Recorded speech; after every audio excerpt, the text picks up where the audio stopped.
El presidente Trump ha vuelto con un ataque de represalia. Estamos esperando para saber hasta dónde va a llegar este. ¿Forma parte de un esfuerzo coordinado más amplio? Pero la cuestión más importante es, ¿a dónde va todo esto? ¿Y cuánto más va a escalar antes de que entre en vigor algún tipo de resolución? Ahora bien, aquí hay un problema real. Está lo que el presidente Trump puede pensar, y luego está lo que realmente está ocurriendo sobre el terreno, gran parte de lo cual creemos que escapa a su control. Esto podría descontrolarse, y nadie va a poder decidir qué se hace, y menos que nadie el presidente Trump. Sobre todo si no vincula sus decisiones con la realidad sobre el terreno. Hoy vamos a hablar de parte de esto y de algunas cosas que pueden estar ocurriendo y de las que quizá ni siquiera tengan conocimiento. Con el primer invitado de nuestro programa, que viene por primera vez, Matt Bracken, novelista, historiador entregado y al parecer agitador. Matt, bienvenido al programa por primera vez. Sí, ese agitador me suena.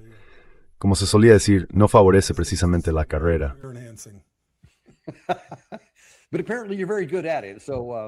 Pero, al parecer, se te da muy bien. Así que te agradecemos que estés con nosotros. Mira, una de las razones por las que quería invitarte en primer lugar es porque una vez usamos en este programa un mapa que sacamos de tu web y no te dimos crédito por él. Y cuando por fin empecé a preguntarme, espera, ¿quién nos dio esto? Pensé, espera, este tipo es bastante listo, tenemos que traerlo al programa. Así que nos alegra mucho que estés hoy con nosotros.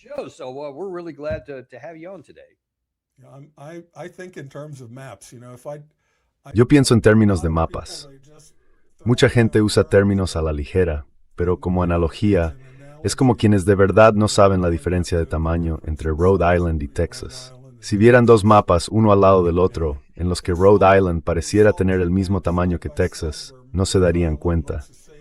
O haces entrevistas a gente por la calle, no saben quién luchó en la guerra civil, ni en qué siglo fue, pero pueden votar. Así que tú guys es una persona que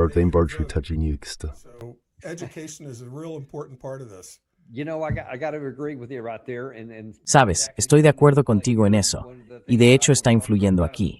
Una de las cosas de las que quiero hablar desde el principio es que ha salido recientemente cierta información según la cual un buque tanque de GNL fue alcanzado cerca de Egipto.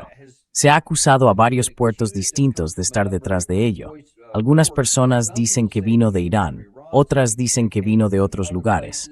En realidad, no lo sabemos, pero me pregunto si puedes contarnos un poco qué crees que pudo haber pasado aquí.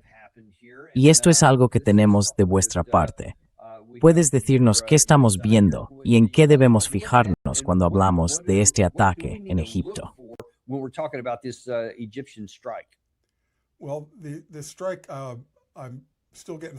Bueno, todavía me estoy familiarizando con el nombre, creo que es Damietta, en Egipto. Está más allá del canal de Suez, al otro lado del canal de Suez.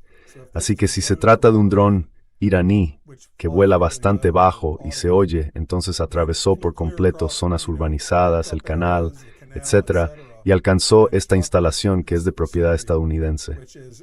Es flotante, no es un petrolero que vaya de puerto a puerto. Es una instalación flotante de licuefacción y regasificación de gas natural licuado. Algunas de estas plantas, en lugar de construirlas en tierra, las construyen sobre un barco y lo remolcan hasta su posición, en vez de levantarlas allí mismo. Así que esta es una instalación flotante de gas natural licuado, y fue alcanzada por un dron que no la destruyó ni la dejó fuera de servicio.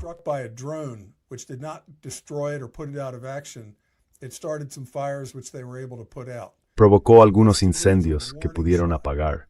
Así que esto, para mí, es un disparo de advertencia. Si hubieran querido dar un golpe letal, lo habrían atacado con uno de sus misiles balísticos de alcance medio Khorramshahr, con una ojiva de 1.500 kilogramos, que lo habría hecho saltar todo por los aires y habría creado una bola de fuego. Habría sido algo digno de ver, una instalación de GNL alcanzada por una gran carga explosiva. Así que esto es una advertencia de que el canal de Suez está en juego. Porque si miras justo ahí, en Arabia Saudí hay 3 puntos de estrangulamiento para controlar Arabia Saudí.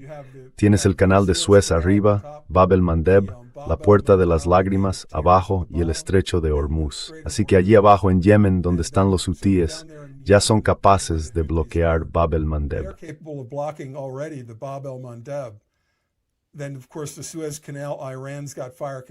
Luego, por supuesto, está el Canal de Suez. Irán tiene capacidad de fuego sobre él, tiene un control prácticamente total sobre él. Y la única salida que queda es el Canal de Suez, que no mueve mucho petróleo porque los petroleros de crudo muy grandes no pueden atravesarlo. Tendrían que empezar a cargar combustible en petroleros de tamaño medio para poder pasar por ahí. Pero lo importante del Canal de Suez es el transporte marítimo mundial en general. Todo lo que va de Europa a Asia toma esa ruta. Obviamente no petróleo, pero sí productos terminados y demás. Los barcos portacoches van y vienen por allí. Y también para Arabia Saudí y los estados del Golfo es por donde pueden llegar cargamentos de alimentos por barco. Así que no hay mucho que pueda transportarse por carretera desde Israel, Jordania y Siria hasta Arabia Saudí.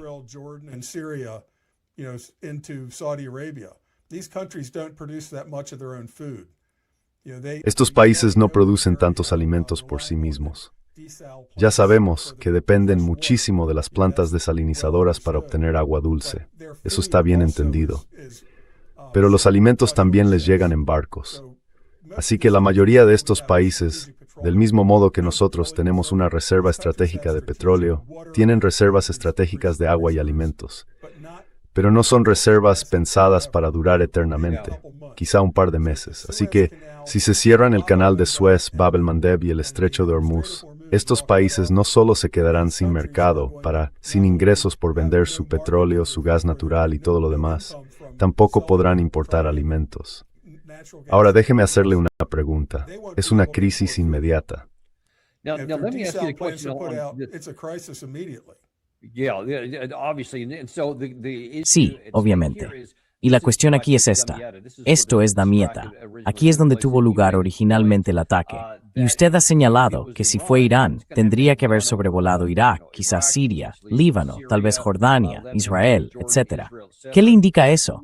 Y había otros posibles lugares desde los que podría haber venido.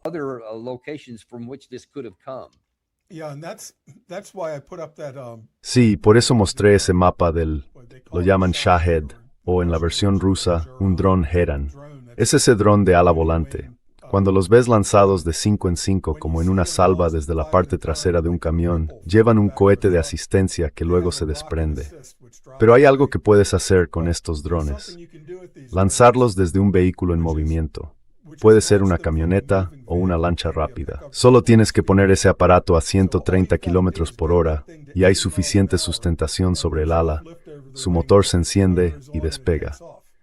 Así que esto tiene un enorme potencial para operaciones de falsa bandera puntuales. Si alguien quiere ampliar esta guerra, sabiendo que se va a culpar a Irán de ello, si alguien quiere ampliar esta guerra, algo que, ya sabes, la gente pasa mucho tiempo en el desierto, a menudo comparado con el mar.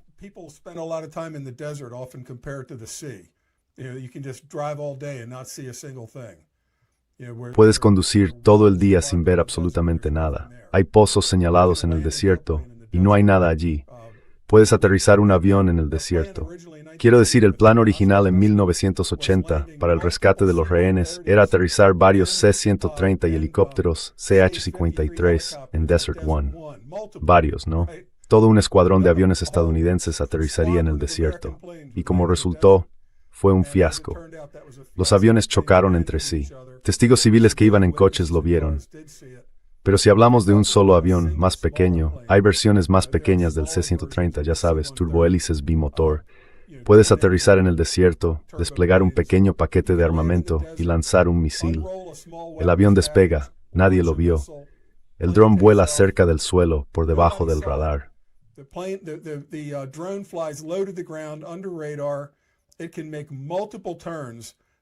Puede hacer varios giros, así que puede lanzarse desde el oeste, salir sobre el Mediterráneo y luego entrar desde la dirección de Irán.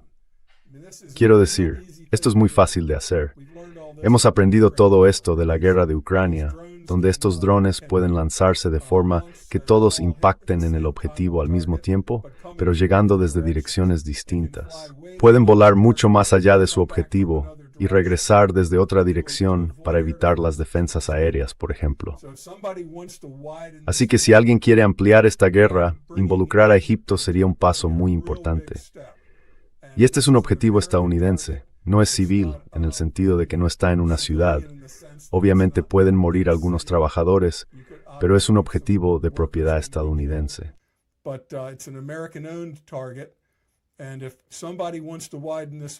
Y si alguien quiere ampliar esta guerra, esa sería la manera de hacerlo. Y también demuestra que si un solo dron puede atacar esta planta de gas, esta planta flotante de gas, entonces uno de sus misiles balísticos de alcance medio puede alcanzar sin duda un barco en el canal de Suez. La dificultad de alcanzar un barco es que está en movimiento.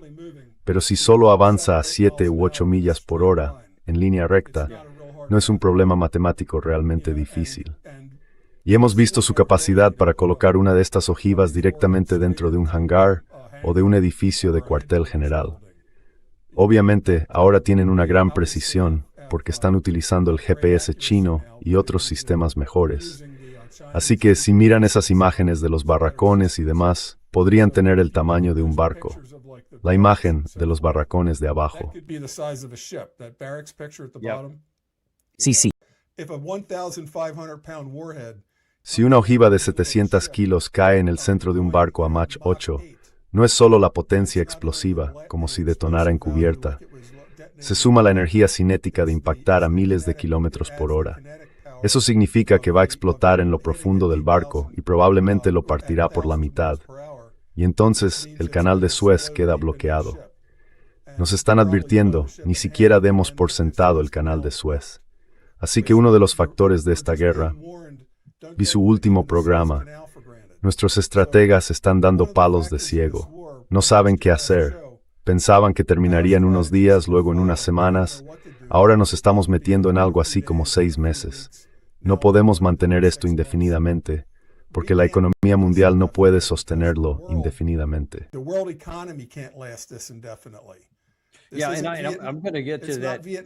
No es Vietnam ni Irak, ¿verdad? Exacto, exacto. Y creo que es de vital importancia hablar de esto. Voy a pasar a otras cosas que has publicado sobre el tema, pero para poner al día a algunas personas, esto es una de las cosas que antes me estaba frustrando y me gustaría conocer tu opinión. El caso es que esto es lo que se está preguntando ahora mismo. Al parecer, el presidente Trump está muy exasperado con sus funcionarios porque están intentando averiguar qué hacer. Pero el problema es que el presidente Trump ni siquiera sabe todavía qué estrategia quiere llevar a cabo.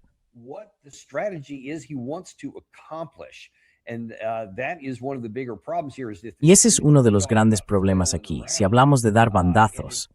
Y si, bueno, creo que han pasado unos 150 días desde que empezó esta guerra. Hemos pasado ya por varias fases. Esos 40 días y 40 noches de bombardeos, los 2 meses de bloqueo, el cierre, el periodo mínimo del memorando de entendimiento y luego estos 13 días de guerra. Y ahora ni siquiera sabemos en qué estamos. Pero después de todo eso, el presidente Trump sigue buscando una estrategia. ¿Qué le preocupa de esos bandazos a estas alturas, en este contexto?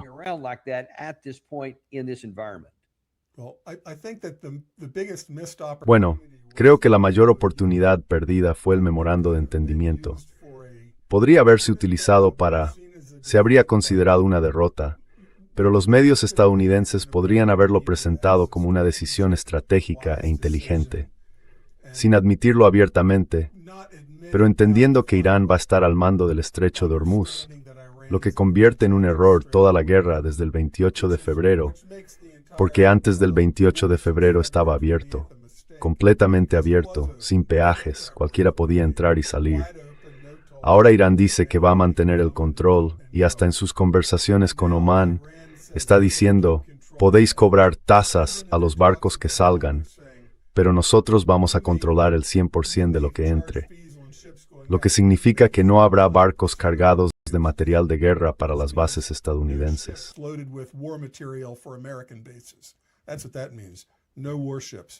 Eso es lo que significa, nada de buques de guerra. No tenemos una estrategia. Cuando ves en televisión a gente a la que Trump escucha como Kellogg y Keane, hablando todavía de apoderarse de una parte del territorio, de la isla de Jark, o de la isla de Keshm, que son más grandes que Okinawa e Iwo Jima, esas dos islas, o del puerto de Chabahar, allí en ese extremo de la costa junto a Pakistán, eso no conseguiría nada. Sería como si China invadiera San Diego en un ataque por sorpresa y ocupara, ya sabe, 10 manzanas de San Diego. ¿Y luego qué? Ya sabe, el perro alcanzó al coche, el coche se detuvo y salieron 5 tipos con garrotes. ¿Y ahora qué hace el perro?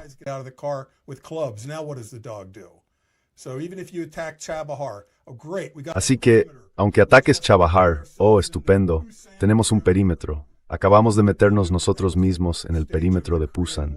Esa fue la fase de la guerra de Corea en la que nos empujaron hasta la esquina de Corea y parecía que nos iban a aniquilar. Imaginad que te ofreces voluntariamente a meter tropas en el perímetro de Pusan. ¿Y después qué? El perro alcanzó al coche. ¿Qué va a hacer? ¿Morder el neumático? Y además, poner tropas en cualquier lugar de Irán es ofrecerse voluntariamente para un Dien Bien Phu. Es muy parecido. Esto fue hacia 1955, cuando los franceses dirigían Indochina, Vietnam. Tuvieron la brillante idea. Debía de haber un general Keane y un Kellogg al mando, la versión francesa.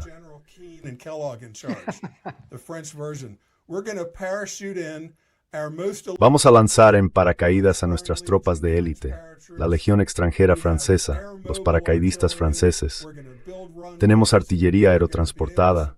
Vamos a construir pistas de aterrizaje. Podremos apoyarlos con estos flamantes C-130 estadounidenses. Va a ser fantástico. Podremos dominar toda esta región con nuestra artillería. Podremos reabastecerla por aire porque sencillamente superaremos al Viet Minh, a lo que entonces llamaban las fuerzas comunistas. Lo superaremos porque no tienen artillería como la nuestra. No tienen aviones de reconocimiento aéreo. No tienen nuestra capacidad de comunicación. Fue un desastre total.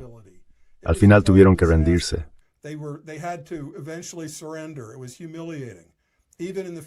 Fue humillante. Incluso en los años 50 hay imágenes en blanco y negro que se pueden ver de estos valientes paracaidistas saliendo en fila con las manos en alto, entregando sus fusiles y después siendo llevados a campos de prisioneros. Después de eso Francia dijo, nos vamos de Indochina. Fue un desastre total. Cualquier cosa que hagamos así en Irán va a acabar como un Dien Bien Phu o como la Operación Garra de Águila de 1980, el fiasco de Desert One. Quiero decir, hay algo interesante que la gente que no es militar no sabe. Cuando derriban a un piloto, o en el escenario de Vietnam, cuando un prisionero de guerra logra escapar y contacta con una aeronave, hay una gran película sobre aquel piloto alemán que escapó de una especie de campo de prisioneros del Viet Cong.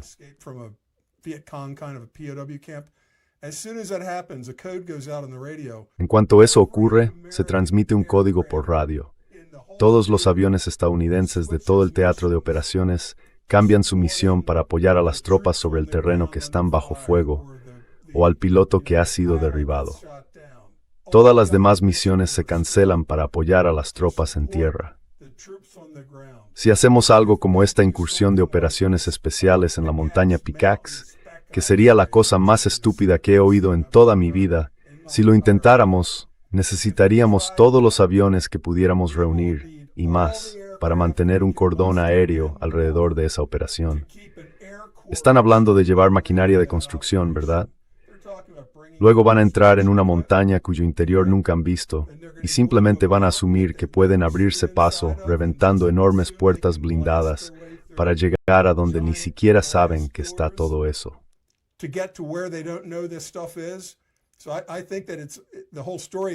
Así que creo que toda la historia es una patraña. Pero si de verdad se lo están planteando, sería como ofrecerse voluntariamente para un fiasco como el de Desert One. Sería ofrecerse voluntariamente para otro Dien Bien Phu. Quiero decir, los hombres del Álamo no fueron, por así decirlo, lanzados en paracaídas allí justo antes de que llegara Santa Ana. Ni siquiera sabían que Santa Ana venía cuando estaban en el Álamo. Pero poner a nuestras tropas en esa situación acabaría con la presidencia de Trump. Sería peor que lo que le ocurrió a Jimmy Carter. Jimmy Carter no envió a los estadounidenses a la embajada. Ya estaban allí. Eran simplemente empleados estadounidenses del Departamento de Estado y estoy seguro algunos de la CIA que estaban en Teherán cuando estalló la revolución. there in Tehran when the revolution happened. They become hostages. But Jimmy Carter Se convirtieron en rehenes, pero Jimmy Carter no los lanzó en paracaídas allí. Si Trump envía a la 82ª División Aerotransportada a lanzarse en paracaídas sobre la isla de Jark y entonces reciben fuego de todo tipo de drones, incluso de artillería de tubo y misiles balísticos de corto alcance, sería sin duda el fin de Trump. Y creo que para cada general que lo aprobara, sería el fin de su carrera. Y creo que esto es lo que ha frenado muchas de estas malas decisiones. En el contexto de la Marina, cualquier oficial naval al que le dijeran, vamos a entrar en Jark y vamos a enviar el Boxer o el Trípoli directamente por el estrecho de Hormuz.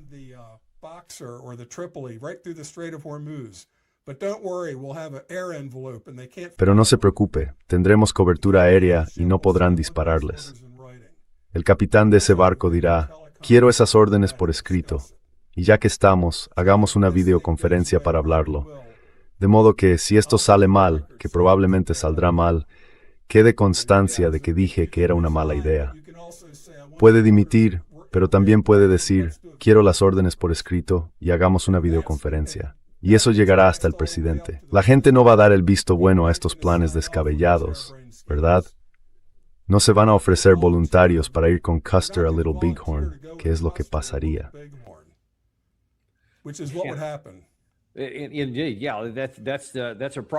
Efectivamente, sí, eso supone un problema para algunos de ellos. Pero también me preocupan las operaciones actuales y lo que estamos haciendo. Hay un par de cosas que he identificado aquí y algunas que usted también ha identificado, y me gustaría hablar de ambas.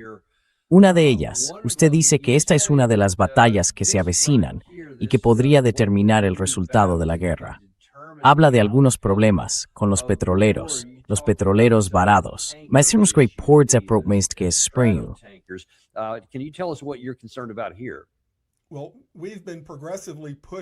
Bueno, nos han ido empujando progresivamente fuera del Golfo Pérsico hasta que todos nuestros aviones cisterna están en Jordania e Israel. Y luego atacaron nuestras bases en Jordania solo para hacernos saber que esas también estaban a su alcance. Así que no estamos librando una guerra como la de Midway, en la que será nuestro portaaviones contra su portaaviones, nuestros aviones contra sus aviones.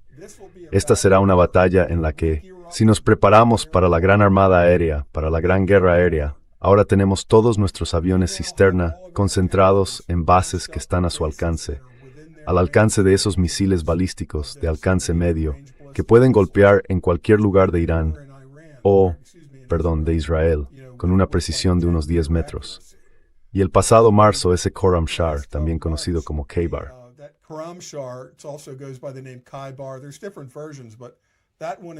Hay distintas versiones, pero esa es la versión estándar.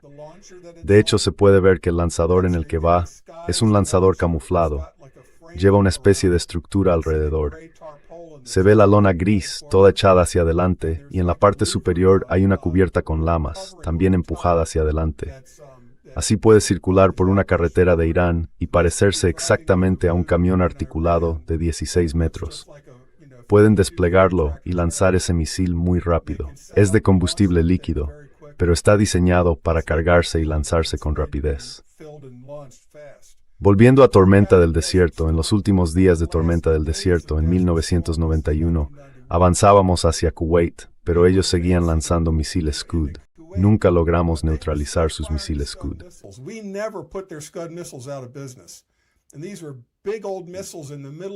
Y eran misiles grandes y antiguos, en medio del desierto, en una llanura abierta. Teníamos satélites arriba, aviones de reconocimiento vigilando.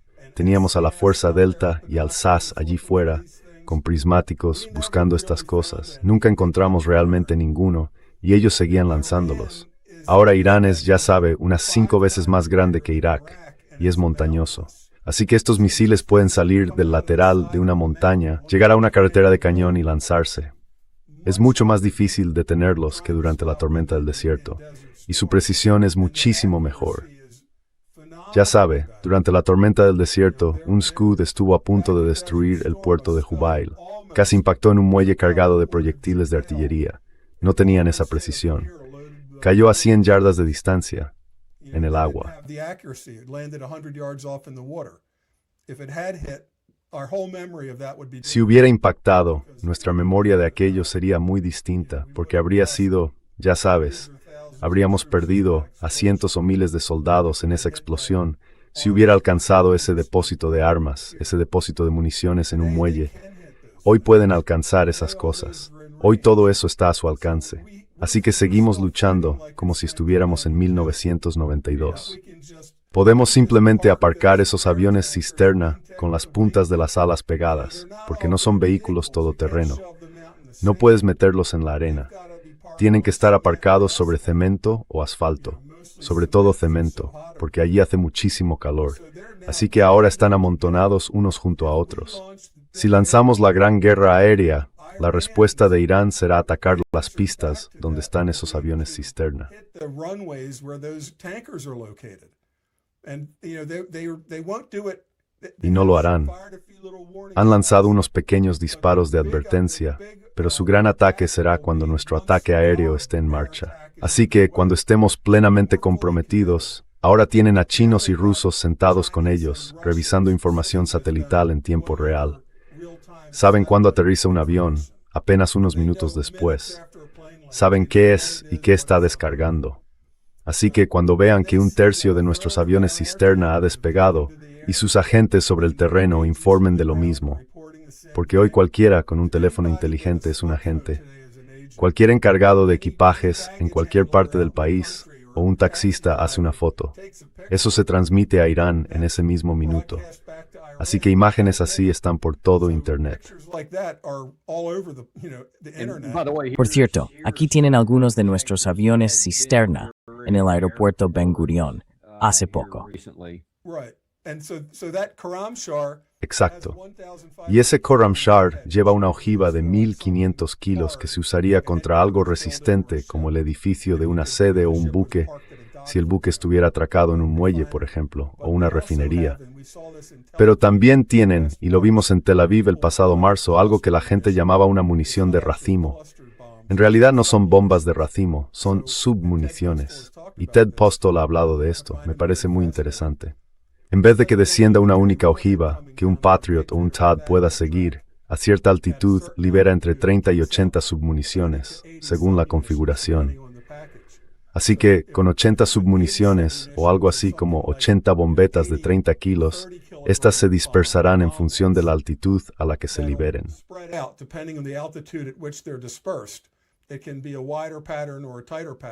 Puede ser un patrón más amplio o más concentrado. Cuando vi que se utilizaba en Tel Aviv, la gente decía, bueno, es algo así como un arma de terror. Es una molestia. En realidad no causa daños militares. Si cayera sobre tu casa o tu coche sería un problema. Pero si estás a 2 manzanas no te molestaría. Yo pensaba, sí, esto es solo para hacerles saber que lo tenemos. Porque por lo que parece, está diseñado para eso. Parece diseñado para inutilizar un aeródromo lleno de aviones. Porque los aviones, ya sabes, con revestimiento de aluminio, con una estructura fina, puedes dejar uno fuera de servicio con un hacha.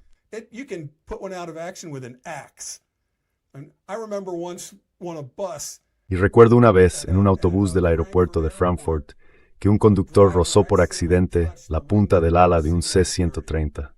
Ya sabe, uno de esos autobuses escolares Bluebird para los militares, pintado, que iba circulando para acercarse marcha atrás a un C-130. Tocó la punta del ala, apenas hizo una abolladura. Habría pensado que se volvían locos. Ese avión quedó inmovilizado de inmediato. Hay que examinarlo por posibles daños estructurales internos, prácticamente desmontarlo antes de que pueda volver a volar. Así que una bomba de 30 kilos que cae a 100 yardas de un avión, por ejemplo, entre esos aviones, va a hacer saltar trozos de hormigón como metralla y a abrir agujeros en esos aviones. Y eso suponiendo que ni siquiera impacte contra el avión, ¿verdad? Sí. Y no sabes qué hay dentro de ese dejaror en el avión. Es un madre que con una línea hidráulica, un cable de control. El depósito de combustible. El depósito de combustible, claro. Así que si lanzan un contraataque cuando pongamos un tercio de nuestros aviones ya está en el aire y saben que no es una finta, que es el ataque de verdad, los aviones que están en el aire, los F-35, los F-16 e incluso los viejos F-15, no pueden volver a esa pista si está llena de desperfectos. Puedes dejar una pista llena de cráteres. Eso se arregla con un bulldozer. Pero incluso si la dañas y dejas hoyos de 1 metro de ancho en el hormigón, no puedes usar esa pista. Nuestros aviones son delicados, no son como los rusos. Tenemos que hacer inspecciones diarias en busca de objetos extraños en la pista. El personal se coloca hombro con hombro y recorre toda la pista buscando algo que alguien haya tirado, algo que se haya desprendido de un avión. ¿Recuerdan el Concorde que estalló en llamas?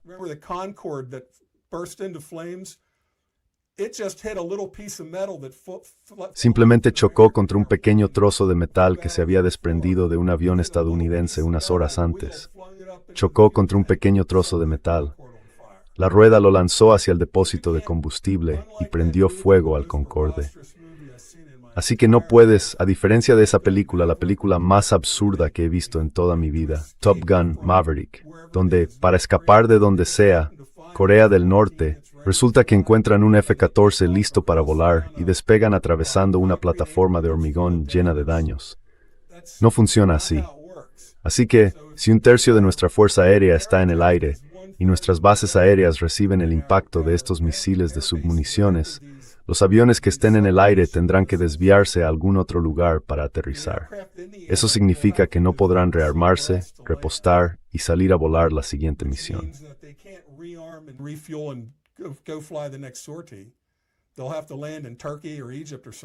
Tendrán que aterrizar en Turquía, en Egipto o en algún otro sitio buscando Chipre. Así que quedan fuera de combate, porque todo depende de los tiempos. Estos despliegues son como una coreografía. Y los aviones que están en tierra, si un tercio está dañado, tienen que revisarlos todos. Eso abortaría por completo la misión. Así que creo que la estrategia de Irán nos tiene casi en jaque mate. Podemos seguir dándoles pequeños golpes de represalia, y ellos pueden seguir lanzando 1 o 2 misiles. Y mientras tanto la economía mundial se precipita por el abismo y todo el mundo culpa a Estados Unidos de haber empezado esto. Así que perdemos por esa vía. Si lo alargamos, perdemos. Perdemos el dólar estadounidense como moneda de reserva mundial, porque nadie querrá respaldarnos. Hacemos que el mundo entre en una gran depresión, incluido nuestro propio país.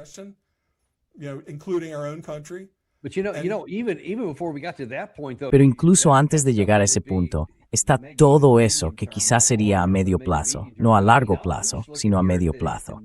Pero quiero decir, yo estoy mirando aquí lo más inmediato. Esto lo acaba de publicar el CSIS. Dice, escuchen nuestros interceptores Patriot. ¿Dónde estaban al principio? ¿Dónde estaban en el alto el fuego? ¿Y dónde están hoy? ¿Dónde estaban los THAAD al principio? ¿Y dónde están hoy? Miren esa caída solo en los Patriot, del 27 de febrero al 27 de julio, es decir, hace 3 días. Es una caída significativa.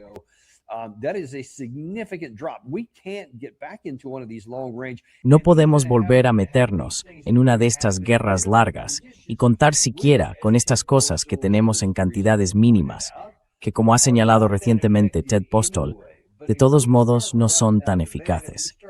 Pero si empezamos a quedarnos sin eso, si empezamos a encontrarnos con los problemas de los que acabas de hablar, con la posible interrupción de nuestros recursos aéreos, que además tampoco son tan eficaces ofensivamente para acabar con Irán, o ya habría ocurrido, ¿qué nos dice eso sobre la naturaleza de nuestra? Veamos en primer lugar solo el aspecto militar de lo que podemos hacer, ofensiva o defensivamente.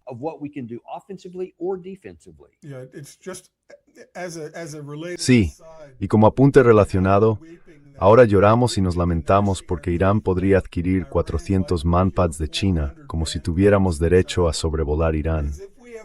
¿Cómo os atrevéis a disparar contra nuestros aviones de ataque después de que os atacáramos por sorpresa el 28 de febrero y empezáramos esta guerra? ¿Cómo os atrevéis a responder al fuego? ¿No sabéis que se supone que debemos sobrevolar vuestro país y lanzar bombas sin que nos respondáis al fuego? Quiero decir, para mí eso es asombroso. Pero una de las consecuencias negativas de esta guerra es que está dejando al descubierto que muchos de nuestros sistemas de armas eran más propaganda que realidad. Si mentíamos sobre el Patriot desde la Guerra del Golfo, si mentíamos diciendo que tenían una eficacia del 90%, cuando en realidad sabíamos que era del 10%, y luego se los vendemos a nuestros aliados, a Japón, a Corea.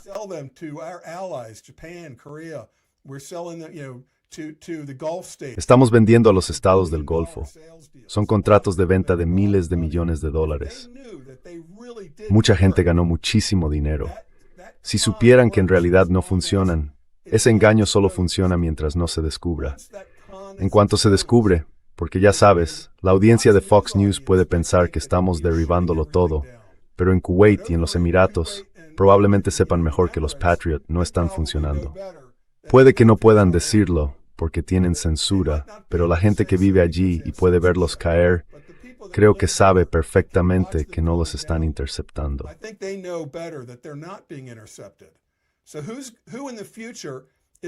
Entonces, ¿quién va a comprar en el futuro paquetes de adquisición de Patriots por valor de miles de millones de dólares cuando todo el mundo sabe que no funcionan? Ya sabe, los misiles siempre pueden derrotarlos. Si se fabrica un Patriot que es mínimamente eficaz, ellos fabrican un misil hipersónico que puede hacer maniobras evasivas al acercarse y derrotarlo, o dispersar submuniciones a gran altitud. Entonces, ¿a qué alcanza el Patriot? Al propulsor vacío. Así que, ya sabe, estamos en un nuevo paradigma en el que nuestras armas ofensivas, que fueron fantásticas durante la Guerra Fría, mantuvieron a raya la Guerra Fría. Nunca tuvimos que probarlas contra la Unión Soviética. Gracias a Dios. Quiero decir, gracias a Dios.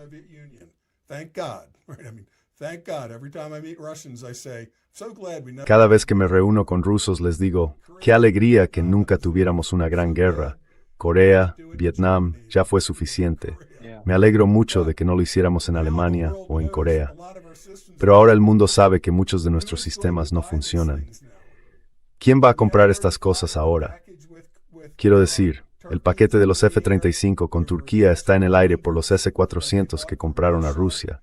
Así que el mundo está teniendo una visión real de esto. Es un poco como la Guerra Civil Española.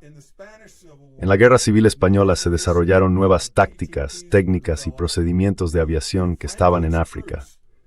La Legión Española, las tropas de Franco, fueron llevadas de vuelta a España en aviones de transporte alemanes. Ese fue el primer gran puente aéreo. Tenemos que trasladar a miles de tropas con rapidez.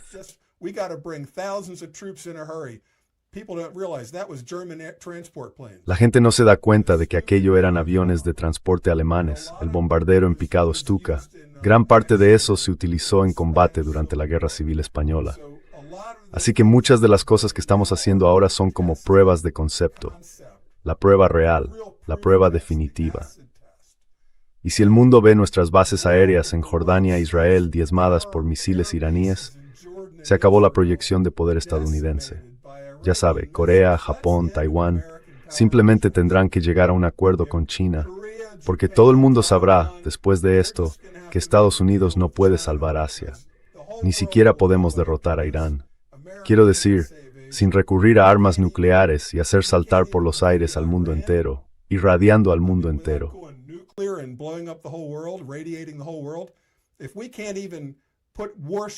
Si ni siquiera podemos volver a desplegar buques de guerra en el Golfo Pérsico. Nuestros buques de guerra están fuera del Golfo Pérsico por primera vez desde la Segunda Guerra Mundial. Si ni siquiera podemos hacerles frente en el Golfo Pérsico, y si atacan nuestros aeródromos en Jordania e Israel, entonces el mundo se va a poner de parte de Irán en esto. Porque en esta gran batalla aérea no van a estar atacando Tel Aviv, quizá el aeropuerto Ben Gurión. Pero nadie va a pensar que fue algo vergonzoso o deshonroso atacar un aeródromo lleno de bombarderos que van a atacar tu país, y los aviones cisterna que abastecen de combustible a esos bombarderos. Es un objetivo puramente militar. Así que si toda nuestra estrategia consiste ahora en aviones cisterna y cazas de ataque en Jordania e Israel, alineados punta de ala con punta de ala, y en cuanto despeguemos demasiados de ellos lanzan entonces un ataque principal con misiles. Esto expondrá nuestra debilidad ante todo el mundo. Así que, en muchos sentidos, estamos acorralados en una situación en la que nosotros mismos nos hemos metido.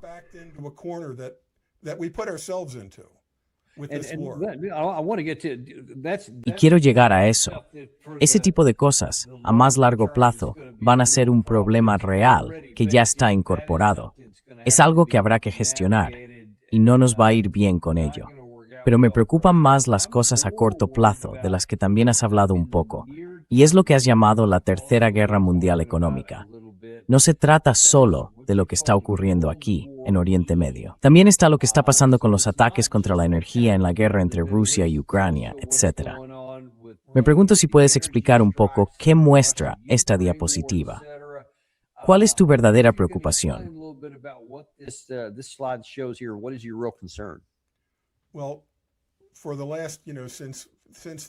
Bueno, desde que los rusos iniciaron la operación militar especial, que fue, ya sabes, cuando finalmente se hartaron de que la OTAN avanzara hacia el este y de las provocaciones en Ucrania, eso es todo otro debate. Pero desde que empezó esa guerra lo hemos considerado de forma aislada, aunque tengo que decir que el gasoducto Nord Stream, que sé al 1000% y de lo que estoy convencido de que fue obra de Estados Unidos, eso daría para otro programa, se hizo para cortar a Europa el acceso al gas ruso barato. Ahora Europa tiene que comprar gas de Texas y Luisiana, que cuesta 4 veces más transportado en un metanero de gas natural licuado que simplemente meterlo en un gasoducto y enviarlo a presión normal. Así que les hicimos eso a nuestros propios aliados.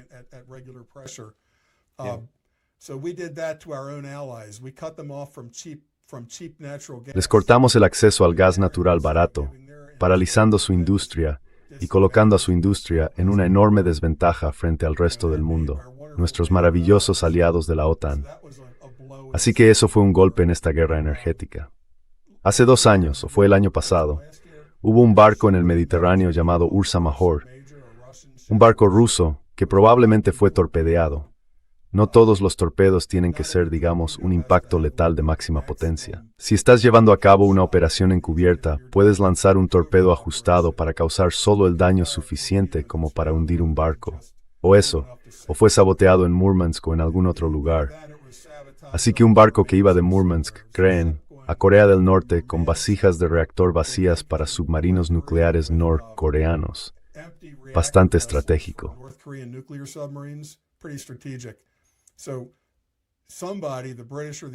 Así que alguien, los británicos o los estadounidenses, hundió este barco ruso en el Mediterráneo. Estamos ampliando el alcance de esta guerra marítima. Ahora todo el Mar Negro está en llamas, desde el mar de Azov hasta Odessa, con una guerra sin restricciones contra los barcos.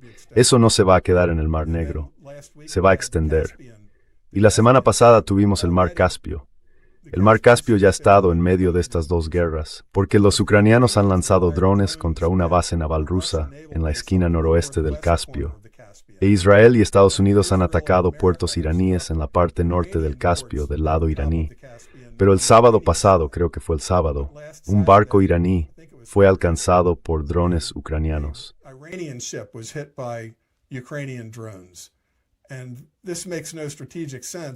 Y esto no tiene ningún sentido estratégico, a menos que alguien esté intentando vincular estas 2 guerras.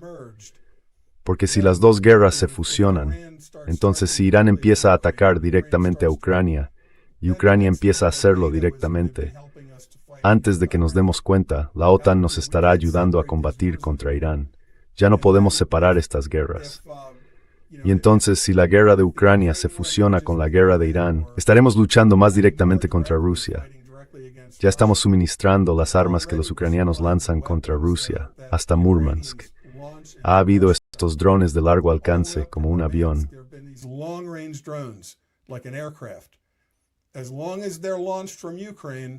Mientras se lancen desde Ucrania, la OTAN puede decir que no tiene nada que ver. Claro, lo fabricamos en nuestra fábrica. El guiado procede de nuestros satélites. Tenemos aviones de inteligencia volando junto a las fronteras de Rusia, sondeando sus sistemas electrónicos, sus radares y todo lo demás, para poder introducir estos drones y atacar objetivos a cientos de kilómetros dentro de Rusia. Pero mientras eso haya salido de Ucrania, nuestras manos están limpias. Bueno, Rusia lleva advirtiendo de que eso está a punto de acabarse. Incluso ubica las direcciones de fábricas en Alemania y el Reino Unido diciendo, sabemos dónde se fabrican estas armas. In Germany and the UK saying, we know where these weapons are made. So this war, now that it's tied together in the Caspian, Así que esta guerra, ahora que se ha conectado en el Caspio, no veo cómo se puede evitar llamarla una guerra mundial a estas alturas. Quiero decir, parte en dos la masa continental euroasiática. Ha habido ataques desde Murmansk hasta Yemen. Más allá de Yemen no hay nada. A un lado está Asia y al otro Europa. Esa es la isla mundial, la gran masa terrestre central. Eurasia, partida en dos por una guerra. Si esto no es una guerra mundial, ¿qué demonios es? Y ya sabe, este ataque contra la planta de GNL en Egipto. Acabo de incluir otra explosión allí, en el puerto de GNL de Damietta. Esto no es algo que vas a volver a meter en una botella. Es un genio que ya ha salido de la botella. Yo. This is not something we're going to put back in a bottle. This is a genie that's out of the bottle. So the big question is, Y entonces la gran pregunta es, bueno, un par de grandes preguntas. En primer lugar, ¿hacia dónde cree que va todo esto? Quiero decir, ¿están conectadas todas estas cosas o simplemente están ocurriendo a la vez, por casualidad, y se pueden deshacer, supongo, o dejar zanjadas? Quiero decir, ¿hacia dónde cree que va? down, I mean, where do you see it going? Well, if you listen to, Bueno, si escuchas a Mike Adams, a Michael Jahn y algunos otros, y yo los escucho, ellos ven esto como algo a largo plazo. En la cúspide, entre quienes están detrás de esto, tienes a militares que ocupan un nivel de la pirámide y que simplemente dicen, mi trabajo es seguir órdenes y atacar Irán. Eso es todo lo que sé. Según vas subiendo y subiendo por esta pirámide, en lo más alto, creo que hay personas, quizá algunas de las mismas personas que pensaron que propagar lo del COVID y luego la vacuna sería una buena manera de reducir el rebaño, despoblar un poco el planeta, deshacerse de algunos comedores inútiles y devolvernos a una población más manejable. Y una guerra mundial sin duda lo lograría. Pero si la economía mundial se precipita directamente por un abismo, porque ya estamos viendo que el año que viene ya está asumido que la cosecha no bastará para alimentar a 8,000 millones de personas. not enough to feed 8 billion people. I mean, Mike Adams does the Quiero decir, Mike Adams ha hecho los cálculos sobre esto, el fertilizante perdido, la producción de diésel perdida. Incluso este año, los agricultores no están sembrando porque no pueden obtener beneficios. Miran el coste del fertilizante y dicen, ¿para qué voy a sembrar? Voy a perder dinero, no voy a ganar nada, así que simplemente no voy a sembrar. Bueno, estamos comiendo la cosecha del año pasado. El año que viene no tendremos la cosecha de este año porque no va a estar toda ahí. Y puede que en Estados Unidos eso signifique apretarnos el cinturón y pagar más. Pero en otros países, en África y el sur de Asia, podría provocar una hambruna masiva, y eso implicará enormes desplazamientos de población. Cuando la gente se muere de hambre, no se queda tranquilamente en casa. when people are starving, they don't just sit at home peacefully. They are easily led. Se les conduce fácilmente a formar turbas que dentro de sus propios países provocarán revoluciones, ya saben, y que luego en algunos casos cruzarán fronteras, como estamos viendo ahora mismo en España. África está entrando en España porque el presidente socialista de España es como un Joe Biden para la frontera. Pasad, África, sois bienvenidos, que entre todo el mundo. Bueno, desplazamientos de población así van a ser aún mayores, y más a nivel local. Fijémonos en los países del Golfo, Arabia Saudí y los países del Golfo. ¿Quién manda en esos países? No celebran elecciones, ¿verdad? Mientras la economía funcione y la población reciba literalmente asignaciones, los ciudadanos literalmente reciben un cheque por respirar en países como Kuwait. Es su parte, algo parecido a Alaska. Their share, sort of like Alaska. It's like your share of the oil profits. Es como tu parte de los beneficios del petróleo. Bueno, ¿qué pasa cuando ya no hay beneficios del petróleo? No llega comida porque los 3 puntos de estrangulamiento están bloqueados y todo el mundo culpa a la decisión del príncipe o del emir de apoyar a Estados Unidos en esto, ¿verdad? Podrían producirse revoluciones por todo el Golfo. Y cuando ocurran esas revoluciones, tendrás suerte si te toca un Nasser o un Gaddafi, porque podrías acabar con gente mucho peor, como es del estilo de Baghdadi. Así que ya sabes, el genio realmente va a salir de la botella.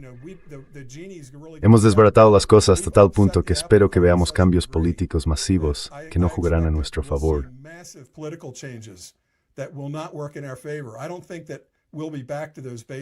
No creo que volvamos a esas bases. Creo que envié un pequeño mapa con todas nuestras bases. Si se analiza la guerra de una manera, solo mirando los mapas, si se observa la Segunda Guerra Mundial y se ve el imperio japonés, la esfera de coprosperidad de Asia Oriental, se ve cómo se expande. Llega casi hasta Australia, se extiende hasta Nueva Guinea y las Islas Marianas. Atacan Pearl Harbor. Tenemos una gran batalla en Midway, pero después la situación cambia y vamos avanzando isla por isla cada vez más cerca de Japón. Bueno, si se mira un mapa del Golfo Pérsico y de nuestras bases, nos han sacado de esas bases. Ya sabe, hemos evacuado. Bahrein fue evacuado casi de inmediato, el cuartel general de nuestra quinta flota.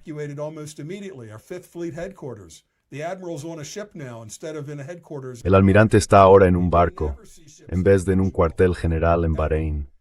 Puede que no volvamos a ver barcos en el Golfo Pérsico nunca más.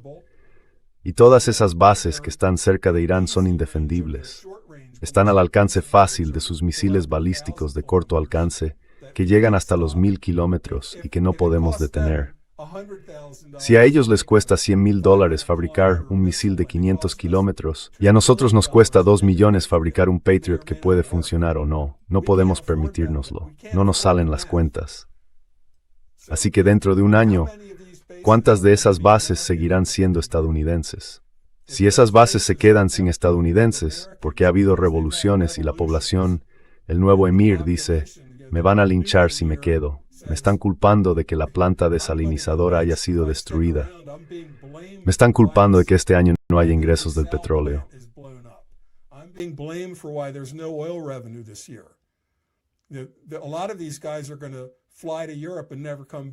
Muchos de estos tipos van a volar a Europa y no volverán jamás. En los años 50 había un rey en Egipto. Se le consideraba un vividor. Le gustaban el polo y las lanchas rápidas. Se llamaba el rey Farouk. Se largó a Europa y entró un tipo llamado Coronel Nasser. Y en los años 70, o quizá fue en 1969, había un rey Idris en Libia. Teníamos bases aéreas en Libia. Tengo un amigo que hizo carrera en la Marina y en su pasaporte pone nacido en Derna, Libia, en su pasaporte nacido en Libia. Era hijo de un aviador, ya sabes, era hijo de militar. Teníamos bases aéreas en Libia.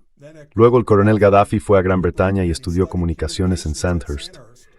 Volvió a casa y ante nuestras narices y ante las narices de su rey, organizó un levantamiento, un golpe de estado de sus coroneles. Y esto es importante, casi siempre eran coroneles, no generales.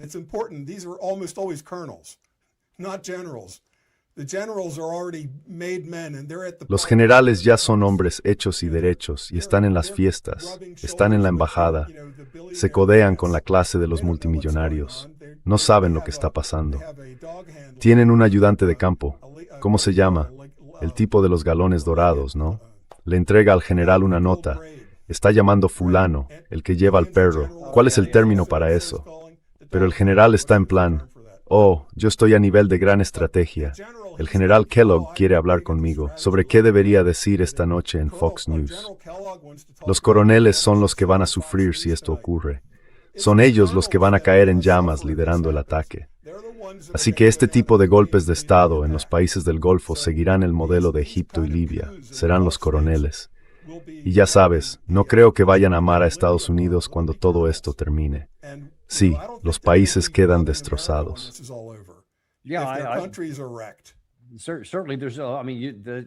Desde luego, volvemos a poner ese mapa en pantalla. Y sí, es una pregunta muy válida. No sé siquiera si mucha gente ya estaba hablando de cuánto nos va a costar reconstruir estas bases, pero es que ni siquiera hemos terminado de hacerlas volar por los aires. Así que no lo sé. No sé si alguna de ellas iba a volver a ser ocupada.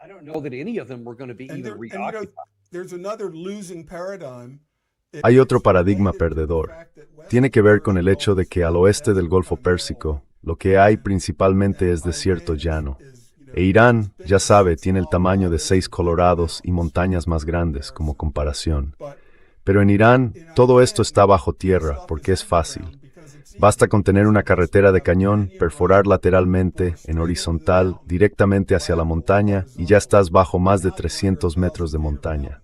En pleno desierto, todas nuestras bases se descargan básicamente de barcos y aviones, estructuras prefabricadas, chapa metálica, latón quizá, o barreras GESCO contra explosiones. Pero en esencia, todas están sobre un aparcamiento. Ya sabe, lo que llaman un búnker es en realidad algo así como un agujero con sacos terreros o con barreras GESCO. I've been in 'em. He estado en uno, pues quizás así. Es como un bloque de hormigón y tienes que meter dentro. No está a 60 ar de profundidad. No. No.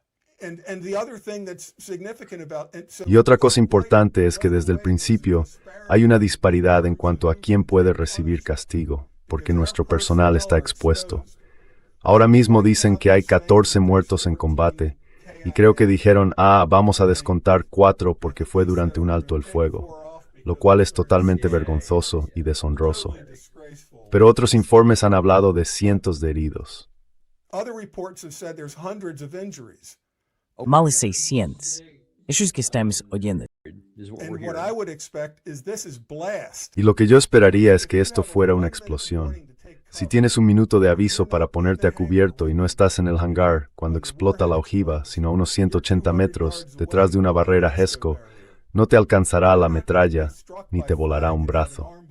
Pero la sobrepresión va a, como se suele decir, dejarte groggy.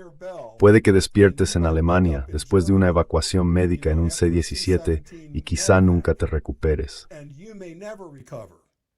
I can affirm that as well. Yo también puedo afirmarlo, aunque no me evacuaron por razones médicas.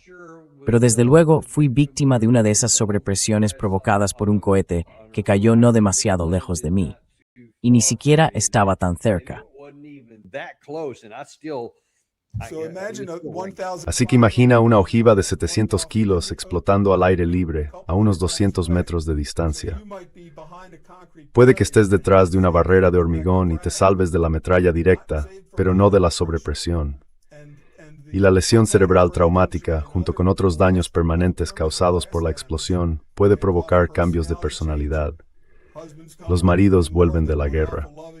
Se fueron siendo esposos cariñosos y regresan convertidos en personas amargadas, mezquinas, como Scrooge, o tienen problemas de equilibrio o de atención. No pueden mantener un empleo, así que pueden recibir la baja médica con una pensión por incapacidad. Que Dios os bendiga. Y esto es algo que, no necesariamente en esta guerra, sino en todas las guerras, funciona como en el fútbol americano. Juega lesionado.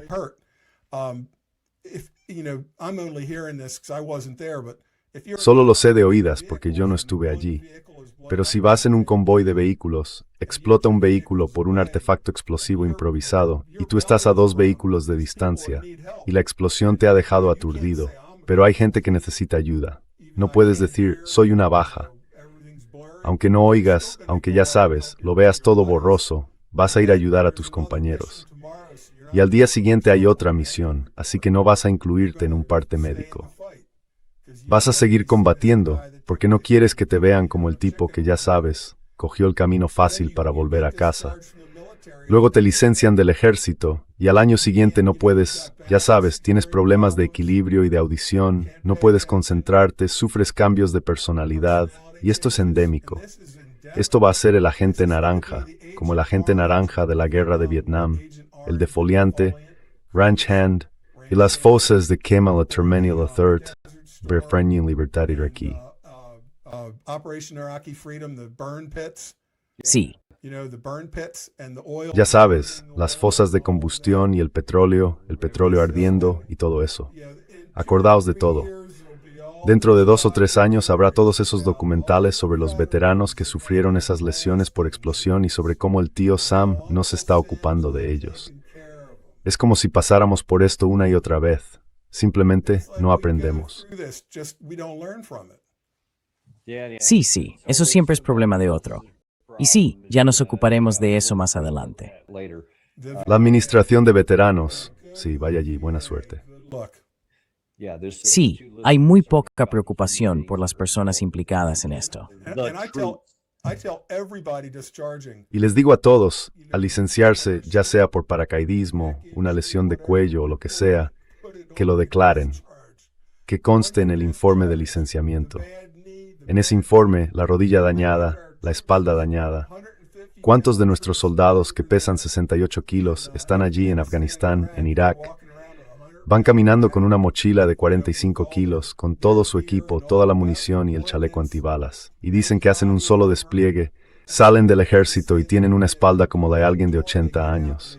Tienen la espalda destrozada. Muchas gracias por su servicio, pero tienen la espalda destrozada. thank you very much for your service, but your back is ruined.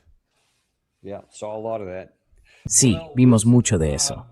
Bueno, escucha, te agradecemos mucho que hayas venido hoy y que hayas señalado algunas de estas cosas, porque estás uniendo algunas de las piezas de este rompecabezas. Analizamos demasiadas piezas por separado y no de forma acumulativa, y te agradecemos de verdad que lo hayas conectado todo. Really appreciate you tying this together and pointing out I things. love your show. Me encanta tu programa. Veo casi todos los episodios o los escucho.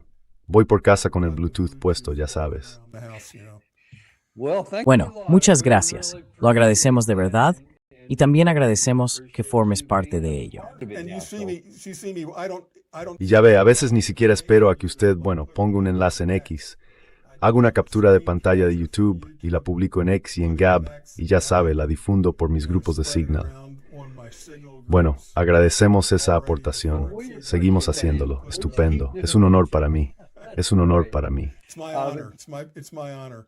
Well, thank Bueno, muchas gracias. Y de verdad agradecemos mucho que hoy formen parte de ello. We're all in the non-career. Todos estamos en el club de los que no progresan en su carrera, porque teníamos prioridades más altas que callarnos y ascender en la jerarquía. Going up the ladder.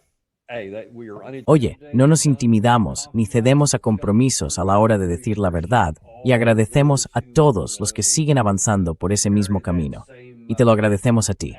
Muchísimas gracias. you. Thank you so much. Gracias. And we appreciate you guys too. Be sure Y también os agradecemos mucho vuestro apoyo. Aseguraos de darle a me gusta y suscribiros si aún no lo habéis hecho. Volveremos mañana con vosotros en el Daniel Davis Deep Dive.